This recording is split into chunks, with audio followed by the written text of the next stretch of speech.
Me llamo Renata, y desde niña siempre soñé con el día de mi boda. Mientras otras niñas jugaban a los médicos o a ser mamás, yo me ponía los velos de encaje blanco de mi mamá, tomando las cortinas para improvisar un vestido de novia.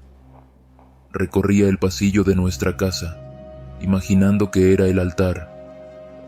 Mi mamá y mi hermana menor, Teresa, aplaudían cada vez que hacía ese teatro, y mi mamá siempre decía que yo había nacido para amar y para soñar demasiado. Nunca vi problemas en eso. A pesar de los comentarios de mi hermana, quien siempre se burlaba de mis ideas de cuentos de hadas y finales felices, yo era inquebrantable en mis creencias en el amor verdadero. Sabía, desde muy joven, que me guardaría para el día de mi boda, que reservaría toda mi alma y mi cuerpo para la persona con quien uniría mi vida para siempre. Mientras mis amigas del colegio comenzaban a experimentar el amor y las primeras aventuras románticas, yo mantenía mi promesa, soportando miradas curiosas, algunos comentarios crueles y el escepticismo de mi hermana Teresa. Teresa era solo 2 años menor que yo, pero parecía vivir en un mundo completamente distinto. Era rebelde, aventurera y nunca seguía las reglas. A los 16 años ya tenía novio y se burlaba de mis decisiones de esperar el momento especial. «Estás desperdiciando lo mejor de la vida, hermanita», solía decir, con esa expresión descarada que me dejaba sintiéndome casi anticuada. A pesar de nuestras diferencias, éramos inseparables. Ella siempre me contaba de sus travesuras, de sus romances y aventuras, y yo, con mi naturaleza soñadora, le hablaba de mis ideales, de mi fe en que un día encontraría a mi príncipe perfecto. Fue a los 26 años cuando finalmente conocí a Pablo. La vida había pasado rápido, y aunque tuve algunos romances y un par de novios en la universidad, siempre acababa terminando las relaciones cuando llegaba el momento de avanzar físicamente. Pero Pablo fue diferente. Lo conocí en una fiesta de cumpleaños de mi amiga Isabel. Él era su primo y recién había llegado a la ciudad. No podía creer lo guapo que era, con esos ojos oscuros que parecían guardar 1000 secretos. Desde el primer momento, Pablo capturó mi atención, pero fue su forma de ser lo que realmente me cautivó. Educado, siempre respetuoso, me hizo sentir que había encontrado a alguien que compartía mis valores.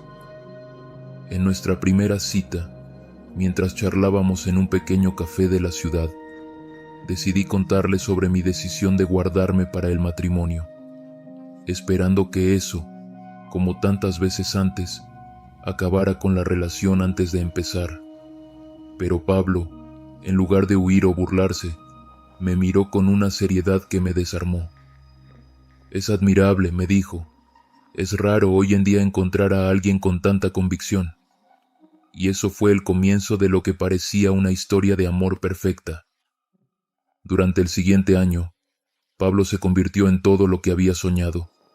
Me acompañaba, me apoyaba y sobre todo, me respetaba. No había prisas ni presiones. Nuestro amor parecía crecer cada día, alimentado por la promesa de un futuro juntos. Al cumplir 1 año de novios, me pidió matrimonio en una cena a la luz de las velas, sacando un anillo que parecía haber sido sacado de un sueño. Mi primer pensamiento fue llamar a Teresa para contarle la noticia. «¡Qué increíble! Por fin tengo un cuñado», gritó al teléfono, emocionada. Sentí que ella estaba genuinamente feliz por mí. Los meses siguientes fueron un torbellino de preparativos. Quería que cada detalle fuera perfecto. Flores de lirios blancos, una decoración en tonos dorados y perla, y un menú elaborado que reflejara nuestros platillos favoritos. El vestido fue un capítulo aparte. Después de visitar varias boutiques, encontré el modelo perfecto, un vestido de encaje español que parecía haber sido hecho para mí. Cuando me vi con él por primera vez, supe que era el indicado. Mamá, que estaba conmigo en el probador, comenzó a llorar. Mi amor, estás preciosa, como siempre soñaste. Sin embargo, en esos meses de preparación noté algo extraño en Teresa. Siempre había sido un poco despistada, pero de repente se volvió aún más distante. Faltaba a las reuniones familiares, tenía excusas de trabajo, y cuando estaba presente, parecía ausente, como si su mente estuviera en otro lugar. No entendía qué pasaba, y en algún momento le pregunté directamente, pero ella solo se rió, diciendo que era un poco de estrés de hermana, porque en sus palabras, nunca pensó que alguien lograría ponerme un anillo en el dedo. Pablo también estaba raro en las semanas previas al matrimonio. A veces lo notaba distraído, ensimismado, como si algo lo estuviera consumiendo. Cuando le preguntaba, solo respondía que era el trabajo y la ansiedad por el gran día, y que todo estaba bien. «Eres lo mejor que me ha pasado, Renata», me decía, abrazándome con fuerza. Pero una pequeña duda comenzó a germinar en mí, una semilla de inquietud que no pude arrancarme del corazón. Finalmente, llegó el día de mi boda. Era un día perfecto, con un cielo despejado y una brisa suave. Desperté temprano, emocionada y nerviosa, y me preparé junto a mis amigas y a mi mamá, que no dejaba de acomodar mi velo una y otra vez, diciendo que quería que cada detalle fuera perfecto. Noté que Teresa no estaba con nosotras, y le pregunté a mamá, quien respondió que probablemente aún estaba en su casa, preparándose. 2 horas antes de la ceremonia, ya estaba casi lista. Me miré al espejo y apenas reconocí a la mujer que veía reflejada. Me sentía hermosa, radiante, llena de una felicidad que no creí posible. Pero en ese momento, Isabel, mi amiga y dama de honor, entró al cuarto con un sobre blanco en las manos, y la expresión en su rostro me llenó de un pavor inexplicable. «Renata, esto es para ti», dijo, con la voz temblorosa. Tomé el sobre, sintiendo un frío intenso que me recorría el cuerpo. Reconocí la letra de Pablo, y mis manos comenzaron a temblar mientras lo abría. Algo en mi interior sabía que esas palabras cambiarían mi vida para siempre, pero me rehusaba a creerlo. «Querida Renata», empecé a leer, con el estómago en un nudo. He pasado noches enteras intentando encontrar las palabras correctas para decirte esto. No hay forma de explicar lo que voy a decirte. No puedo casarme contigo, no porque no te ame. Siempre serás alguien muy especial en mi vida, pero sucedió algo que no puedo ignorar. Algo que intenté esconder, pero que me está consumiendo de culpa. Me enamoré de Teresa. Sentí el papel caer de mis manos al leer esas palabras que parecían estar envenenadas. «No puede ser», susurré, mientras volvía a leer, esperando que al hacerlo las palabras cambiaran. «Mi hermana Teresa, el amor de mi vida. No fue planeado», continuaba la carta. «Todo empezó con charlas casuales, y después con encuentros que parecían inocentes. Intentamos luchar contra esto, pero cada vez que nos alejábamos, algo más fuerte nos unía de nuevo. No podemos vivir así. No podemos ver tu dolor y soportar el peso de nuestra traición. Nos vamos juntos». El cuarto se volvió un abismo de silencio tras esas palabras. Sentí que el suelo desaparecía bajo mis pies. Intenté hablar, pero lo único que salió de mi boca fue un grito desgarrador, un grito que parecía salir de un lugar oscuro, profundo, un lugar que desconocía que existía en mí. Mi mamá intentó abrazarme, pero yo estaba fuera de control, gritando, arrancando el vestido que había elegido con tanto amor. ¿Cómo pudieron hacerme esto? No sé cuánto tiempo pasó. Solo recuerdo a Isabel leyendo la carta, en voz baja y llena de horror, mientras mis amigas y mi mamá lloraban conmigo. Después de un tiempo, intentaron calmarme y empezaron a avisar a los invitados. Dieron la excusa de que Pablo había tenido un accidente, pero en un pueblo tan pequeño como el nuestro, la verdad no tardaría en saberse. Las horas que siguieron fueron un tormento. El salón, la iglesia, el banquete, todo tenía que ser cancelado. Isabel y las demás damas de honor fueron quienes se encargaron de explicarles a los invitados, inventando detalles para cubrir la vergüenza, pero sabía que en pocas horas todos se enterarían.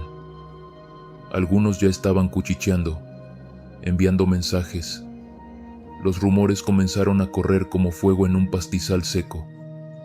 Trancada en mi cuarto, vestida todavía con lo que quedaba de mi vestido de novia, sentía que mi vida se desmoronaba.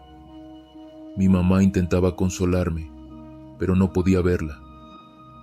Pasé toda la noche reviviendo cada momento que habíamos pasado juntas Teresa y yo, intentando encontrar alguna señal que me hubiera advertido de esta traición. Pensé en las veces en que la noté distante, en las reuniones de trabajo de Pablo, y en los instantes en que los encontraba en conversaciones susurradas que se interrumpían en cuanto yo aparecía. ¿Cómo no lo había visto? ¿Cómo pude ser tan ciega? Una semana pasó desde aquel día que debió haber sido el más feliz de mi vida, pero que se convirtió en mi mayor pesadilla. Nuestro pueblo era demasiado pequeño para esconder un escándalo de ese tamaño. En las calles, cuando pasaba, las personas dejaban de hablar o fingían no verme, como si yo fuera un espectro, un recordatorio de las traiciones y de las decepciones. Mi madre estaba devastada, no solo por el matrimonio roto, sino también por la traición de Teresa. La encontré varias veces llorando en silencio, sosteniendo viejas fotos de nosotras dos, preguntándose en qué momento su familia se había roto. Una tarde, mi amiga Isabel, la única que no me abandonó ni me trató con lástima, llegó a casa con 2 boletos de avión en la mano. «Ya es suficiente, Renata», declaró, arrojando los boletos sobre mi cama. «Nos vamos de aquí. Tienes que salir de este lugar, respirar otro aire. Vamos a Veracruz». «Isabel, no sé si es buena idea», intenté protestar, pero ella no me dejó terminar. «Ya hablé con tu jefe, tienes vacaciones acumuladas, los boletos son para mañana. Haz tu maleta, porque no te estoy pidiendo permiso». Algo en su voz, en su determinación, me hizo aceptar. Quizá tenía razón, necesitaba escapar, aunque fuera por unos días, de ese ambiente asfixiante, de esas miradas que parecían recordarme, a cada instante, lo que había perdido. Veracruz nos recibió con un sol ardiente y una brisa marina que parecía susurrar promesas de paz. Isabel reservó un hotel en la costa, con una vista al mar que era casi irreal. Durante los primeros días, nos dedicamos a hacer las típicas actividades de turistas. Caminamos por las playas, paseamos en lancha y visitamos tiendas de artesanías.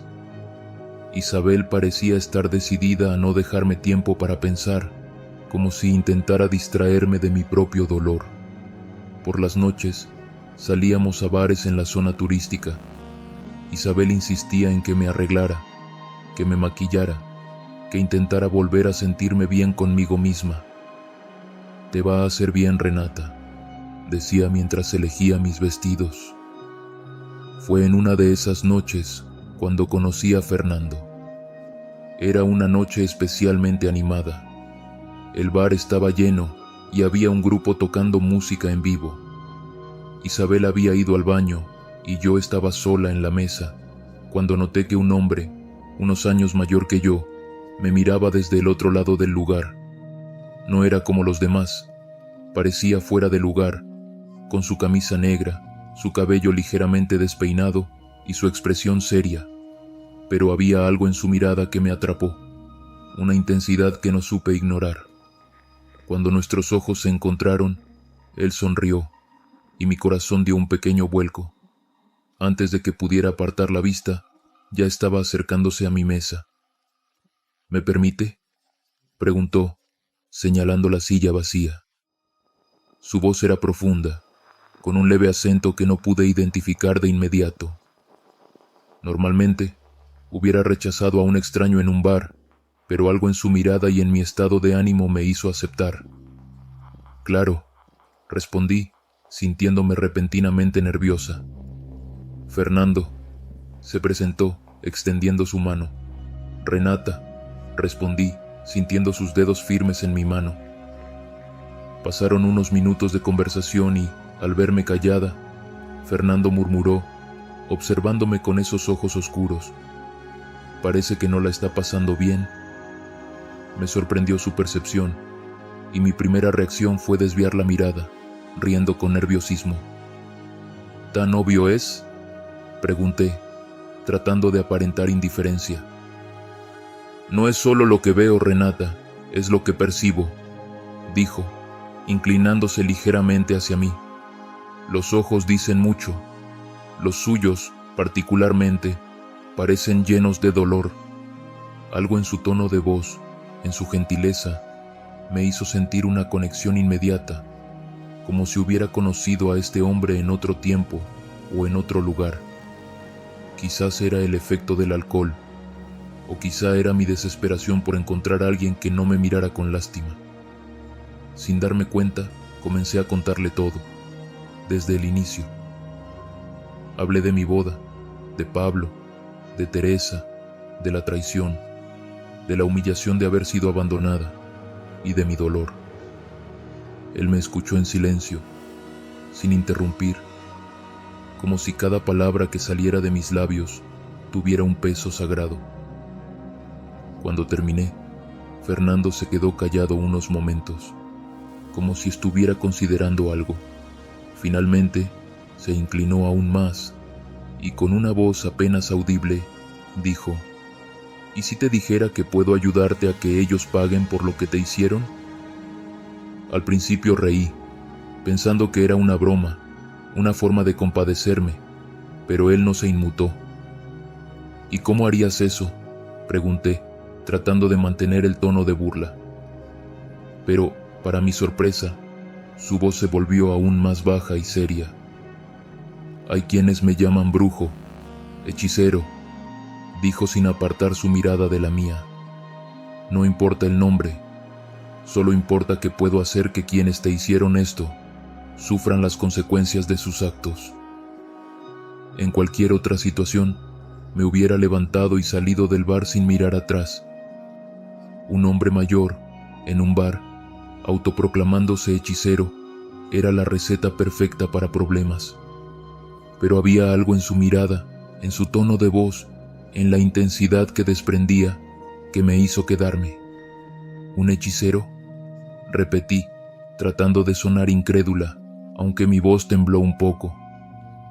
«¿No crees en la magia, Renata?», preguntó, con un tono que me hizo estremecer. «Después de lo que te hicieron, de la traición que sufriste, ¿no crees que hay algo más allá de lo que vemos?». «Esto es una locura», murmuré, intentando resistirme. Pero no me moví de mi silla. Había algo en esa conversación, algo oscuro y magnético que me hacía sentir una mezcla de miedo y atracción.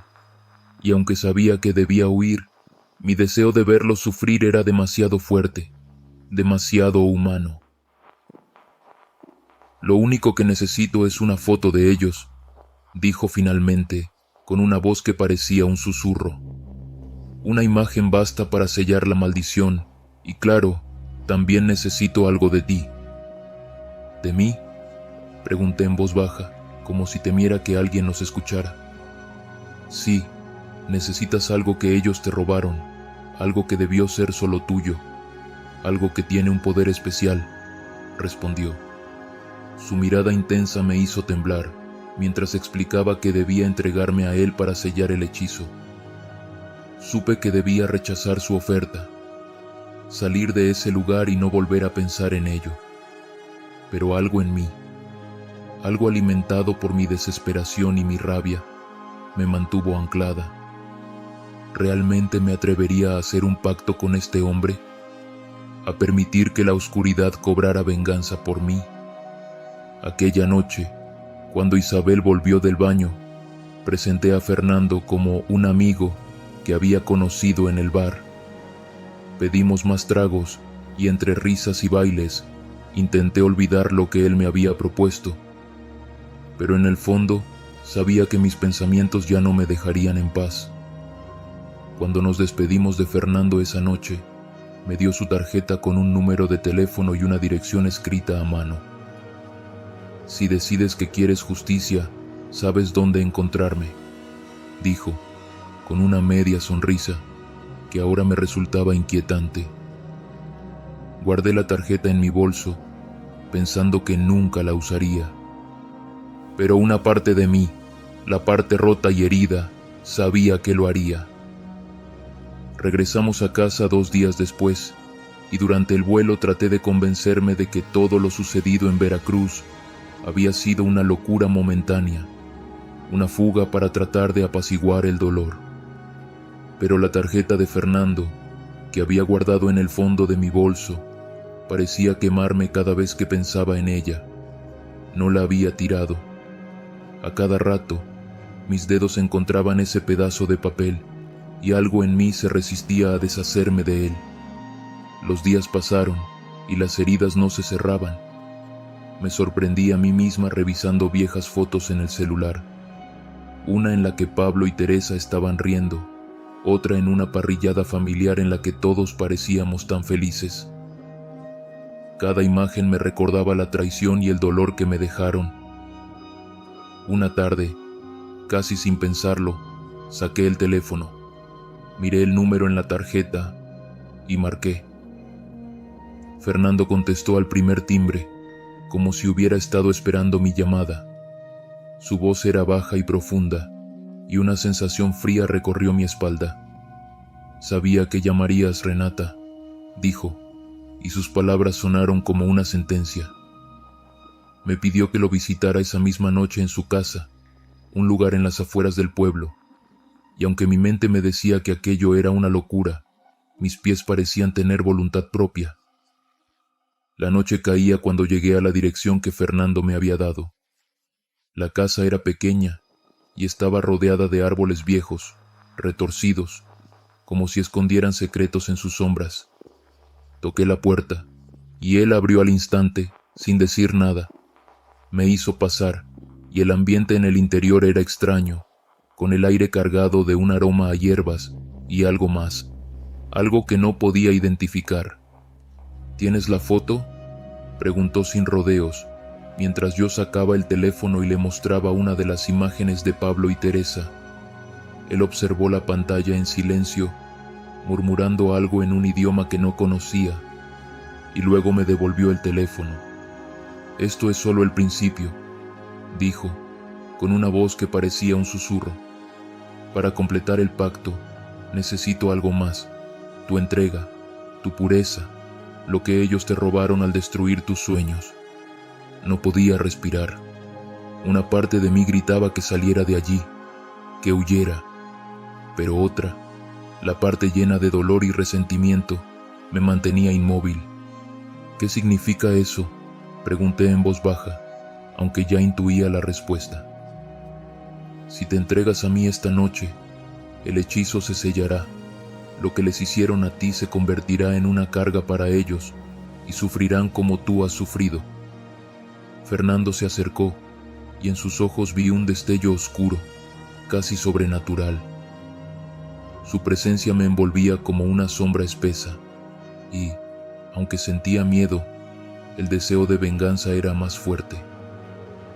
Sin decir una palabra más, acepté. Esa noche me entregué a Fernando. Hubo algo extraño en su tacto, en sus caricias. Sus manos parecían arder, como si algo maligno y poderoso brotara de su piel. A la mañana siguiente, desperté en su cama, el sol entrando por las ventanas y un fuerte dolor de cabeza palpitando en mis sienes. Fernando estaba ya vestido, observándome desde una silla junto a la cama. El pacto está hecho, murmuró, con una calma inquietante. No podrás estar con otro hombre, Renata. Esta marca que llevas ahora es eterna. Sentí el miedo arrastrándose en mi estómago mientras me vestía rápidamente, No sabía si estaba loca o si había vendido mi alma, pero ya era demasiado tarde para arrepentirme. Antes de salir, él me entregó un amuleto pequeño, un colgante de piedra oscura. Para protegerte de ellos y de ti misma, explicó. No respondí. Simplemente guardé el amuleto en mi bolso y salí de esa casa, con un terror nuevo latiendo en mi pecho. 3 semanas después, Pablo y Teresa volvieron al pueblo. La noticia llegó de boca de mi madre, en una llamada inesperada. Renata, hija, Pablo y Teresa regresaron. Algo no está bien, es mejor que vengas a casa. El trayecto hacia la casa de mis padres nunca me había parecido tan largo. Cuando llegué, mi madre estaba en la entrada, retorciendo un pañuelo entre sus manos, con el rostro pálido y los ojos llenos de preocupación. Entré a la sala, y al verlos a ambos, un escalofrío recorrió mi cuerpo. Pablo y Teresa estaban allí, pero no eran las mismas personas que recordaba. Ambos estaban demacrados, con las mejillas hundidas, la piel amarillenta y los ojos rodeados de ojeras profundas. Sus figuras parecían sombras de lo que habían sido. Renata, necesitamos ayuda, susurró Teresa, su voz apenas audible, llena de un miedo y una fragilidad que nunca antes había mostrado. La miré con dureza, pero una pequeña parte de mí sintió algo parecido a la compasión. Todo empezó hace unas semanas. No sabemos qué nos pasa. Los médicos no encuentran nada. Teresa intentó explicar mientras Pablo tosía débilmente a su lado. Observé a los dos, tratando de ocultar la mezcla de horror y satisfacción que se agitaba en mi interior. El hechizo funcionaba. Lo que Fernando había prometido se estaba cumpliendo. Pero ahora que los veía así, quebrados, débiles, indefensos, una sensación extraña comenzó a carcomerme. ¿Realmente era eso lo que quería? Los días siguientes fueron un tormento. Pablo y Teresa fueron hospitalizados, pero ningún tratamiento parecía mejorar su estado. Los médicos estaban desconcertados. Los análisis no mostraban ninguna anomalía, pero sus cuerpos se debilitaban cada día más. Mi madre, que no entendía nada, se dividía entre el hospital y la casa, rezando incansablemente para que sus hijos se recuperaran. Una noche, cuando estaba sola con Teresa en su habitación del hospital, ella tomó mi mano con sus dedos fríos. Renata, siento tanto lo que hicimos, susurró, con lágrimas en los ojos. No sé por qué sucedió, no sé cómo dejamos que las cosas llegaran tan lejos. No era solo atracción, fue algo más fuerte que nosotros. Cerré los ojos, resistiéndome a escuchar los detalles, a recordar los momentos en que me traicionaron. Pero Teresa continuó hablando, su voz apenas un susurro. Siento como si algo nos estuviera castigando, Renata. Todo empezó después de aquella noche, en una pequeña ciudad donde tratamos de empezar de nuevo. Sus palabras, débiles pero cargadas de culpa, me golpearon como una tormenta. Me di cuenta de que no quería oír más. El hechizo estaba cumpliendo su promesa de venganza, y ahora yo, en mi interior, estaba dividida entre el placer y la culpa. Los médicos nunca encontraron la causa de su deterioro, pero en pocos días, Pablo sucumbió. Su cuerpo no pudo más y simplemente se apagó, sin explicación médica alguna. Me quedé en silencio mientras veía el pequeño grupo de personas que asistieron al entierro, escondida detrás de un árbol, incapaz de soportar el espectáculo de la familia en luto. Teresa, por su parte, continuaba en el hospital, luchando por su vida. Mi madre, deshecha, pasaba horas en su cuarto, rezando y preguntándose cómo pudo su familia llegar a ese punto. Empecé a sentir que el precio de mi venganza era demasiado alto, que la culpa me consumiría hasta el último día de mi vida. Intenté seguir adelante, Intenté convencerme de que todo aquello había sido una coincidencia, de que no había ningún hechizo ni maldición. Pero entonces conocí a Diego, un nuevo compañero en mi trabajo. Era amable, educado, y en su sonrisa sentí una calidez que había olvidado que existía. Empezamos a salir, y por un momento creí que tal vez podía ser feliz. Pero aquella primera noche en la que intentamos estar juntos, sentí un dolor tan intenso que tuve que detenerme. La cabeza me latía, como si 1000 agujas se clavaran en mi cerebro.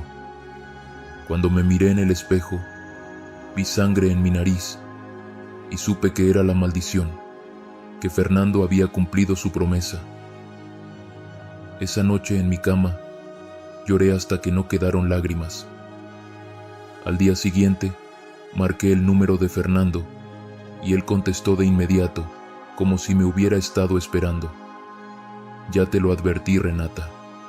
El precio de la venganza es alto y ahora estás marcada. Traté de suplicarle, de pedirle que deshiciera el hechizo, que no podía seguir viviendo así, pero él solo respondió: lo que está hecho, está hecho. Esto es lo que querías, ¿no es así? Ahora eres mía. Los meses se volvieron años. Teresa continuaba en coma y yo pasaba los días en una prisión invisible. Intenté olvidarlo, intenté alejarme de cualquier tipo de romance, de cualquier cercanía. Fernando a veces me llamaba, su voz me recordaba que ya no podía escapar. Pero ahora, en las noches, cuando miro el colgante oscuro que él me dio, no sé si fue él o si fui yo quien realmente creó esta maldición. Hoy, mientras caminaba por el cementerio, vi un lirio, idéntico al que hubiera usado en mi boda. Al mirarlo, recordé todos los sueños que alguna vez tuve, todos los deseos que me fueron arrancados por la traición, y entendí que ahora no tengo a quien culpar más que a mí misma. Y así, vivo con mi decisión, prisionera de mi propia venganza, que en vez de justicia, se convirtió en una condena.